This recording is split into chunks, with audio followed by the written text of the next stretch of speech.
আজকে এসএসসি 25 ব্যাচের রেজাল্ট দিল। তো যারা ভালো রেজাল্ট করেছো তাদেরকে অনেক অনেক কনগ্রাচুলেশন। তোমরা অনেক ভালো রেজাল্ট করেছো, 2 বছর অনেক পরিশ্রম করেছো এবং এর ফলেই আজকে একটা ভালো রেজাল্ট করতে পেরেছো। তো অবশ্যই তোমরা কনগ্রাচুলেশন পাওয়ার যোগ্য এবং আশা করি সব জায়গা থেকেই পাচ্ছ। এতক্ষণ হয়তো মিষ্টি কেনাও হয়ে গেছে, মিষ্টি বিলানো হয়ে গেছে। তো এটা স্বাভাবিক, তোমরা অনেক অনেক ভালো করেছো। তোমাদের ভবিষ্যৎ জীবনের জন্য অনেক অনেক শুভকামনা। বাট যারা এখন এসএসসি পরীক্ষায় একটু খারাপ রেজাল্ট করেছো, যারা এ প্লাস মিস করেছো বা যারা এ প্লাস পেয়েছো বাট মার্ক অনেক কম, তোমাদের যে ড্রিম যে কলেজ বা তোমরা যেই কলেজগুলোতে ভর্তি হতে চাচ্ছ সেইখানে হয়তো এর থেকে বেশি মার্ক দরকার। তো তারা একটু মনে হয় সমস্যায় আছো, তাই না? অবশ্যই সমস্যায় আছো, কারণ এতদিনের স্বপ্ন ছিল হয়তো একটু ভেঙে যাওয়ার হচ্ছে। বাট একটা কথা বলে রাখি, আসলে কলেজ ভালো খারাপ এগুলো আসলে কোনো বিষয় না। দেখবা যে কয়েকদিন পরেই আসবে একটা রব উঠবে যে এসএসসিতে ভালো করে কোনো কিছু না, এসএসসিতে ভালো করতে হবে, তোমাদের হচ্ছে অ্যাডমিশনে ভালো করতে হবে। সো এরকম কথা কয়েকদিন পরেই দেখবে উঠবে যারা ভালো করেছে তাদের তাদের উপরে। বাট তোমরা একটু খারাপ করেছো, তো এই জন্য তোমরা একটু আর কি ব্যাক স্টেজে চলে আসছো। তো তোমাদের এখন কিন্তু আবার কাম ব্যাক দিতে হবে। তো এই জন্য আর কি ভাবলাম যে তোমাদের নিয়ে একটু কথাবার্তা বলা উচিত, তোমরা কেমনে কি আগাবার সামনে তোমাদের জন্য তো একটু গাইডলাইন দেওয়া উচিত, কারণ তোমরা এখন যেহেতু ব্যাক স্টেজে আসো অবশ্যই ভালো করা উচিত। তো আজকের ভিডিও এই জন্যই মূলত করা। তো চলো চলে যাই আমাদের টপিকে। আসলে তোমরা এখন কি করতে পারো, তোমাদের কলেজ সিলেকশন সহ অন্য অন্য যে বিষয়গুলো আছে এগুলো তোমরা কেমনে হ্যান্ডেল করতে পারো। সো চলো শুরু করা যাক। তাহলে প্রথমে আসে হচ্ছে আমাদের কলেজ সিলেকশন নিয়ে। তো তোমরা যারা আর কি এ প্লাস পাওনি বা এ প্লাস পেয়েছো, খুবই কম মার্ক পেয়েছো, তাদের প্রথম কাজ হবে, তোমরা যেই কলেজে তোমাদের ড্রিম থাকুক না কেন, তোমাদের এখন কাজ হবে, তোমরা যদি জেলা শহরে থাকো বা উপজেলা শহরে থাকো কিংবা যদি ইউনিয়ন পর্যায়ে থাকো, তোমাদের জেলার ভেতরে যে কলেজটা ভালো আছে সেই কলেজ চয়েস দেওয়া। এর পাশাপাশি তোমার জেলায় আরও যে কলেজগুলো আছে সেই কলেজগুলোও একটু চয়েস দিয়ে রাখবা। কেন চয়েস দিয়ে রাখবা, এর কয়েকটা পয়েন্ট আমি তোমাকে বলি। শোনো, যারা হচ্ছে অনেক ভালো রেজাল্ট করেছে, দেখা যাচ্ছে 1200+ মার্ক পেয়েছে বা 1200 আশেপাশে মার্ক পেয়েছে, তারা দেখা যাচ্ছে যে সবাই ঢাকা বা রাজশাহী বা অনেক বড় বড় শহরে যাওয়ার চেষ্টা করবে।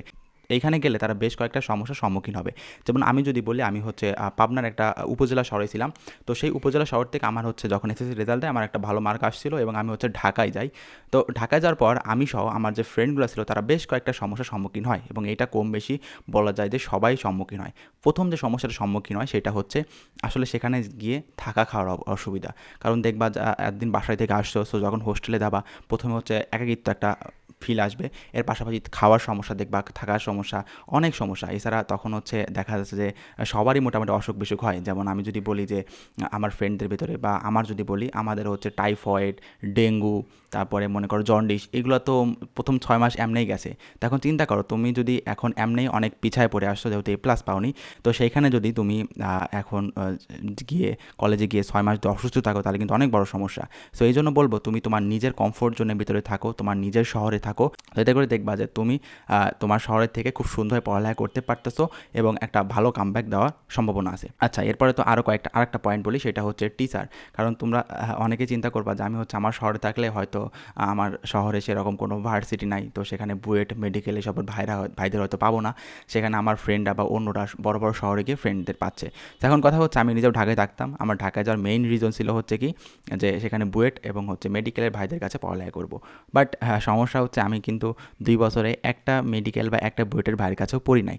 আমি সম্পূর্ণটাই অনলাইনে শেষ করছি। এখন চিন্তা করো, তুমি ধরো একটা গ্রামে আসো এবং একজন একটা শহরে আছে, দুজনে কিন্তু এখন বেশিরভাগ সময় হচ্ছে অনলাইনে ক্লাস করে বা অনলাইনে ক্লাস করার মাধ্যমে কমপ্লিট করে। তো এতে করে কিন্তু টিচারের যে তুমি স্বল্পতা, তুমি নিজের জেলায় টিচার স্বল্প তা ফিল করবা, এটা কিন্তু আসলে কোনো মতেই হবে না। তোমরা সবাই দেখবা সেম কোয়ালিটি টিচারের কাছে পড়বা, সেটা হবে। এবং একটা উদাহরণ দেই যে এখন দেখো মেডিকেল কিন্তু এবার ফার্স্ট হয়েছে খুলনা থেকে, সেকেন্ড হয়েছে চট্টগ্রাম থেকে। এর পাশাপাশি প্রতিবারই কিন্তু দেখা যাচ্ছে ঢাকার বাইরে থেকে মেডিকেলে টপ করতেছে। এমনকি বুয়েটে অনেক অনেক প্রত্যন্ত এলাকার ছেলেপেলেরা চান্স পাচ্ছে। সো এটা কোনো মতেই তোমার মনে আসলে আনা উচিত না বা মাইন্ডে গেঁথে রাখা উচিত না যে ঢাকা ছাড়া বা ঢাকার বাইরে বা বড় বড় শহরের বাইরে থেকে আমি কিছু করতে পারবো না। আসলে এখন সব জায়গাতেই করা সম্ভব, জাস্ট হচ্ছে তুমি তোমার যে রিসোর্সগুলো আছে সেগুলো ফলো করো। ইউটিউবে অনেক ভালো ভালো কন্টেন্ট পাবা, এমনকি অনেক কম দামে কোর্সও কিনতে পারবা। সেখান থেকে তুমি করলে অনেক ভালো রেজাল্ট করতে পারবা। সো টিচার স্বল্পতা পাবা নিজের জেলায়, এটা আসলে কোনো মতেই চিন্তা করা উচিত না। তো অবশ্যই আমি বললাম ফার্স্ট আমাদের পয়েন্ট সেটা হচ্ছে নিজের জেলায় বা নিজের শহরে থাকার চেষ্টা করবা। তো এরপরে আমাদের সাজেশনটা থাকবে, এটা আসলে যারা ভালো করেছে এবং খারাপ করেছে সবার জন্যই। যারা খারাপ করেছে তারা দেখা যাচ্ছে যে যদি সরকারি কলেজে ভর্তি হয়, যেটা আমি প্রথম পয়েন্টে বললাম যে সরকারি কোনো একটা কলেজে পড়বা, তো সেখানে যাওয়ার পর দেখবা যে কেউই ক্লাস করে না বা ক্লাস করতে চায় না, বা সবাই বলে যে আসলে ক্লাস করে কিছু হয় না। বাট আমার সাজেশন থাকবে তোমরা ফার্স্ট ইয়ারে অবশ্যই ক্লাস করবা, অবশ্যই সবগুলো ক্লাসই মনোযোগ দিয়ে করবা। কেন করবা? কারণ হচ্ছে দেখো, তুমি যখন যাবা, আসলে কলেজ কোনো ফ্যাক্ট না, কলেজে তোমার কোনো স্যারই খুব একটা ভালো পড়াবে না, এটা আসলে নর্মাল বিষয়। বাট কথা হচ্ছে তুমি যখন কলেজে যাবা তুমি অনেক কিছু জানতে পারবা, স্যারদের থেকে জানতে পারবা। তো যেইটা হচ্ছে তোমাকে ফিউচারে সাহায্য করবে। কারণ হচ্ছে তুমি এইচএসসির কথা বলো বা যেখানে কথা বলো কেন, খাতা কিন্তু দেখে স্যারেরা। তো এই জন্য তোমাদের কেমনে কী লিখতে হবে, কী ফলো করা উচিত, কেমনে কী পড়তে হবে, কোন বইগুলো পড়তে হবে, এই সব কিছু কিন্তু কলেজের স্যারেরা তোমাদেরকে দেখিয়ে দেবে। সো এই জন্য কলেজের ক্লাস খারাপ হোক বা ভালো সেটা মেইন না, তুমি হচ্ছে ফার্স্ট ইয়ারে সম্পূর্ণটা ক্লাস করবা। তো এইটা হচ্ছে আমার ফার্স্ট সাজেশন থাকবে, এটা ভালো খারাপ সবার জন্যই।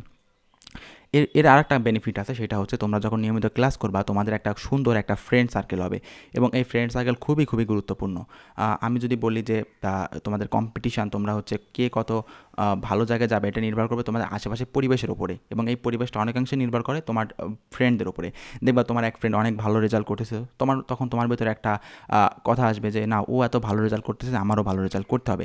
তো এই জন্য খুবই গুরুত্বপূর্ণ একটা সুন্দর ফ্রেন্ড সার্কেল বানানো, যা তোমাকে ফিউচারে সাহায্য করবে। সাজেশন থাকবে সেটা হচ্ছে আমাদের যে অনলাইনে যে রিসোর্সগুলো আছে সেগুলোকে একটু ভালো ব্যবহার করবা। এখন দেখবা যে ইউটিউবে বা ফেসবুকে এখন দেখা যাচ্ছে অনেকে অন্যভাবে টাইম ওয়েস্ট করে, দেখা মিম দেখে বা রিলস দেখে টাইম ওয়েস্ট করে। বাট এইটা তোমরা করবা না, তোমরা কী করবা, ধরো যে এডুকেশনাল কন্টেন্টগুলো দেখার চেষ্টা করবা। এতে করে তুমি সবসময় একটা গাইডলাইন, একটা মোটিভেশনের ভেতর থাকবা। আমি জানি যে ভিডিও দেখে আসলে মোটিভেশন খুব একটা বেশি সময় থাকে না, বাট যতটুকু সময় থাকে ততটুকু সময় তুমি কাজে লাগাতে পারো। প্রতিদিন একটা করে গাইডলাইনমূলক ভিডিও দেখলা, এতে করে তুমি অন্যদের থেকে কিছুটা হলেও নলেজ দিতে আগে থাকবা। এখন অনেকেই বলে যে আসলে এত ভিডিও, এত এডুকেশনাল, এত মোটিভেশনাল ভিডিও দেখে আসলে কী হয়? আসলে অনেক কিছুই হয়। তুমি যদি সেইগুলা দেখো, সেগুলা মানো, আসলে কেউই কিন্তু খারাপ বলে না। এখন এক একজন পারস্পেক্টিভ এক এক রকম, এক এক ভাই এক একভাবে চান্স পাইছে, কেউ বলে বেশি পড়ো, কেউ বলে কম পড়ো। তুমি সবগুলো দেখলা, দেখে তুমি নিজের ভেতরে সবগুলো ইমপ্লিমেন্ট করলা, এবং এখান থেকে তুমি যেটা থেকে সব থেকে ভালো আউটপুট পাচ্ছ সেটা করলা। সেজন্য বলবো যে ইউটিউব বা ফেসবুকে যে রিসোর্সগুলো আছে, এডুকেশনাল রিসোর্সগুলো আছে, সেইগুলো খুব সুন্দরভাবে ফলো করবা। তো আশা করি আর কি তোমাদের একটা ধারণা দেওয়ার চেষ্টা করেছি, একটা ছোটো ভিডিওর মাধ্যমে তোমাদেরকে ধারণা দিতে পেরেছি যে আসলে কেমনে কী করতে হবে এখন। তো আরও আসলে গাইডলাইন তো আসলে এই কয়েক মিনিটে দেওয়া সম্ভব না, এখন জাস্ট হালকা পাতলা বললাম তোমাদের ইনিশিয়ালি কী করতে হবে। এরপরে তোমরা আরও কী কী করবা সে বিষয়ে অবশ্যই গাইডলাইন আসবে, আমি নিজে দেওয়ার চেষ্টা করবো। তোমাদের সম্পূর্ণ ব্যাচ, তোমাদের যারা এখন এসএসসি 25, অর্থাৎ হচ্ছে তোমরা কত এইচএসসি 27, সো তোমাদের জন্য শুভকামনা থাকবে, তোমরা ফিউচারে যেন ভালো করতে পারো। এর পাশাপাশি তোমাদের যে গাইডলাইনগুলো দরকার এগুলো তো আমি অবশ্যই দিব। এর জন্য হচ্ছে আমার টেলিগ্রাম গ্রুপে কানেক্ট হতে পারো, আমার ইউটিউবেও কানেক্ট হয়ে থাকতে পারো। এর পাশাপাশি তোমাদের জন্য তো ফ্রি ক্লাস কন্টেন্ট এগুলো আসবে। তো এইগুলো আর কি অবশ্যই রেগুলার আপলোড দিতে থাকবো আমি। সো আজকে যারা ভিডিওটা দেখলা শেষ পর্যন্ত, আশা করি তোমরা এখন খারাপ করেছো বাট ফিউচারে অনেক ভালো করবা, এটাই আমাদের প্রত্যাশা থাকবে। সো আজকের এই ভিডিও এই পর্যন্তই, সবাইকে অসংখ্য ধন্যবাদ।